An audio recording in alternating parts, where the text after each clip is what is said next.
Oui, bien-aimés dans le Seigneur Jésus-Christ, encore une fois de plus, je vous salue au nom de notre Seigneur Jésus-Christ.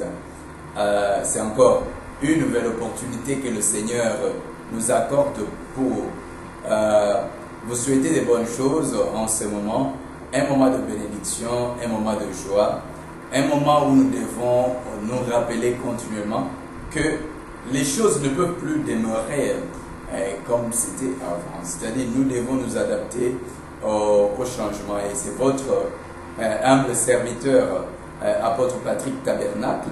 Et je vous envoie ce message en direct de l'Égypte.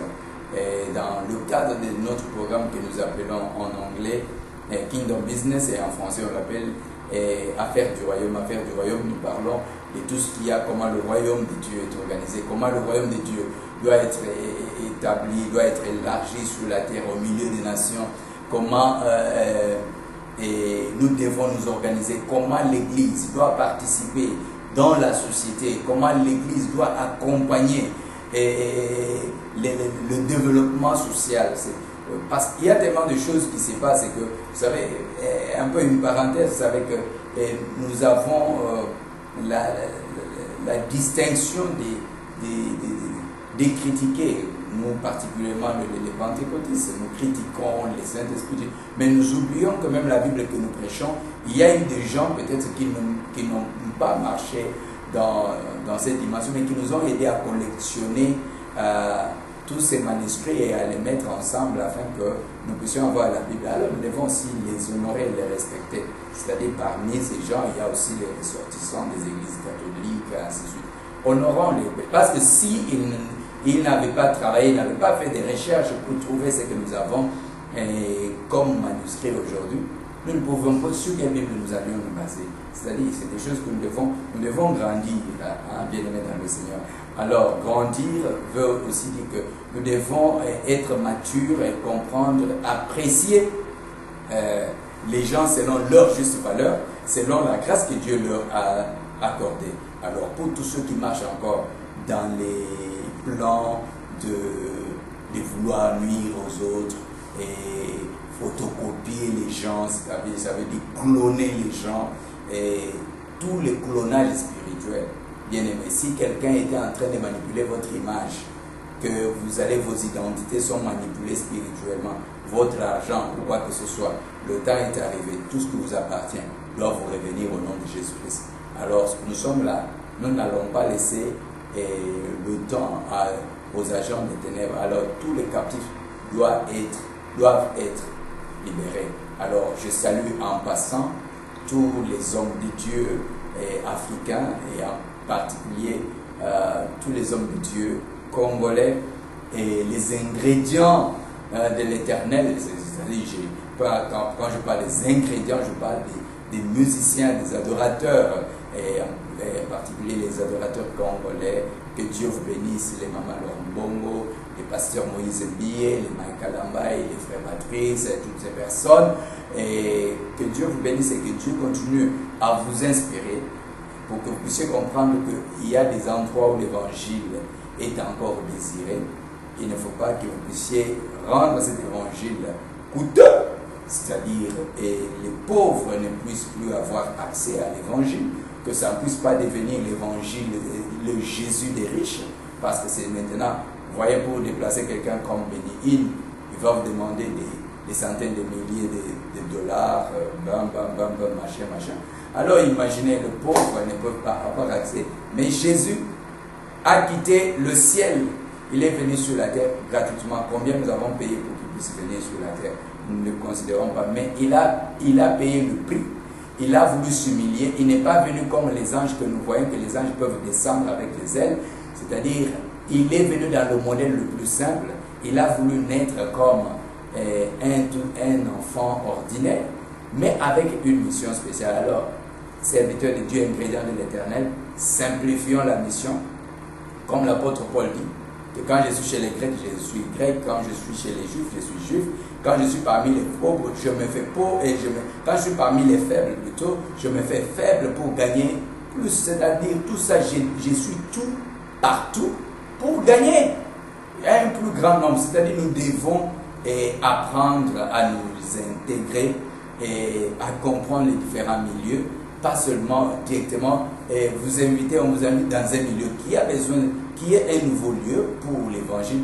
Il dit, mais mon cachet c'est combien? On commence à discuter d'abord de cachet, mais vous n'avez même pas chanté, vous n'avez même pas, mais c'est comment c'est à faire. C'est-à-dire, nous devons penser d'abord, mais vous ne pouvez pas prêcher l'évangile, ça veut dire ici, vous allez à un endroit et vous êtes libre, on vous paye le billet, on vous paye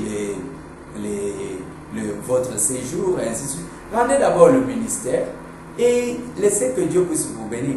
Mais directement, et qu'est-ce que la personne là qui vous invite dit? Non, facilitons l'évangile. C'est un nouveau tempo. Ne rendons pas les choses compliquées. Alors, vous les ingrédients de l'éternel, que Dieu vous bénisse. Nous prions pour vous chaque jour afin que Dieu continue à accomplir la mission qu'il vous a confiée. Alors, nous sommes heureux et très bientôt, le Seigneur sera en train d'accomplir de grandes choses.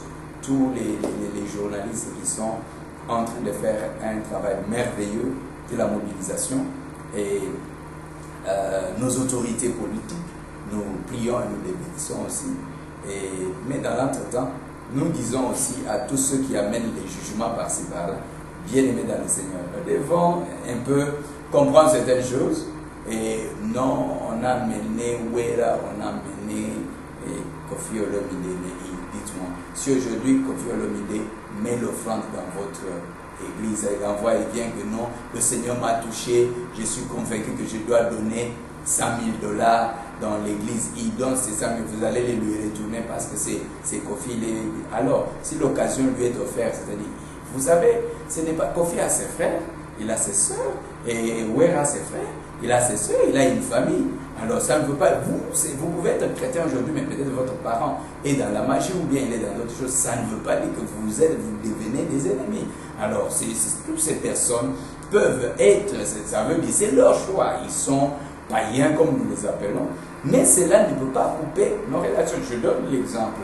Nous sommes par exemple avec Maman Chalamwana. Chalamwana, dans notre culture, c'est-à-dire, on l'appelle Yaya. Ça veut dire que les gens, il y a Chalamwana, c'est comme ça. Mais il se pourrait qu'elle a fait le choix. Elle fait le choix de jouer sa musique comme elle joue. Mais cela n'annule pas le respect et le côté des familles. C'est un choix. Je ne veux pas les tuer. Alors, être par exemple, aujourd'hui, vous me voyez avec Chalamwana, puis vous dites, oh, pourquoi il est avec Chalamwana? Non, mais si c'est ma soeur, c'est ma soeur. Nous pouvons nous asseoir, nous pouvons manger, nous pouvons. Et là, doit de dire ce qu'elle pense. Si Kofi Olomide, si c'est. Alors, c'est ce qu'il fait. Mais dans tout ça, nous devons, c'est-à-dire, c'est d'abord gagner l'âme de la personne. On doit mener non pas. Il y a beaucoup de gens que nous considérons comme frères et sœurs, mais qui sont dans l'église qui font beaucoup de bêtises. Qui font beaucoup de bêtises. Ce n'est pas ceux-là ont affiché, par contre, ceux qui croient et ceux qui veulent faire. Mais alors, nous devons maintenant, parce que nous sommes pendant la période de la réconciliation, nous devons un peu assouplir notre manière de juger. Et puis comme le pasteur, l'évêque Moukouna le disait, c'est-à-dire, nous devons un peu abandonner, c'est-à-dire les gens qui vous cherchent toujours, qu'est-ce qu'il a fait, qu'est-ce que nous pouvons utiliser. J'ai vu des gens ici s'élever et dire que non, il est déjà devenu musulman. Il est devenu musulman, pourquoi? Parce que pendant le ramadan, et j'organise l'iftar, c'est-à-dire un repas pour que les musulmans puissent rompre le jeûne. Alors directement on dit, tous ceux qui en veulent disent non, il est devenu musulman. Mais écoutez, vous vivez dans un pays musulman, est-ce que quand les maisons que vous habitez, ce sont des maisons des musulmans, les véhicules, avant d'entrer dans un véhicule, et tu demandes c'est que c'est les musulmans qui conduisent ou pas. C'est de l'hypocrisie, mais tout simplement parce que quelqu'un vous voulez tuer, vous voulez détruire, chercher, attendre toujours, chercher des opportunités de nuire. Ça, nous disons non. Nous disons non à tous qui freinent l'évangile, tous qui amènent les divisions parmi les gens, trouver les motifs de diviser et de neutraliser les ressources humaines. Ça, nous disons non. Nous disons oui à la réconciliation, oui au pardon, oui à la repentance. Parce qu'en particulier, le Congo ne peut pas vivre, ne peut pas faire sans l'Église, sans les choses de Dieu. Alors voilà pourquoi l'Église doit être impliquée dans le processus de réconciliation. Que Dieu vous bénisse. Alors, soyez toujours connectés à notre programme. C'est des choses, mais ça, c'est seulement pour vous dire que nous sommes là. Que Dieu vous bénisse.